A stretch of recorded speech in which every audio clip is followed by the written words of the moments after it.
Un kamēr Sorosīt visas dūlina ar sliktajām ziņām, suminēti.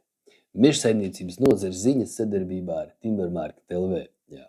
Un kamēr Sorosīt visas dūlina ar sliktajām ziņām par to elektrības pārēju, vispār man liekas, tā kā elektrība ieviest, tad šitais te nebija tā dažjotāši kā tagad. Alva Edisons kapā 2 reizi atgriezies otrādi. Jā. Bet tikmēr lauka atbalsta dienests ir izsludinājis, kas nav nekur tik šausmīgi izreklamēts, lai gan vajadzētu. Izsludinājis pieteikumu no 6. februāra līdz 6. martam var pieteikties finansējumu. Proti 6 miljoni jaunauģu ritināšanai un mežaudžu atjaunošanai, 2 miljoni meža ieaudzēšanas aktivitātēm, 1,5 miljonus ugunsgrēkos un dabas katastrofās iznīcinātu mežaudžu atjaunošanai. Tā kā nenokavējiet, piesakieties, arī es puzes mežu te bišķiņ gribu uzfrišināt dokumentu, jo sagatavot šite čupiņi ziečam tikai būs jāparakst. Jā.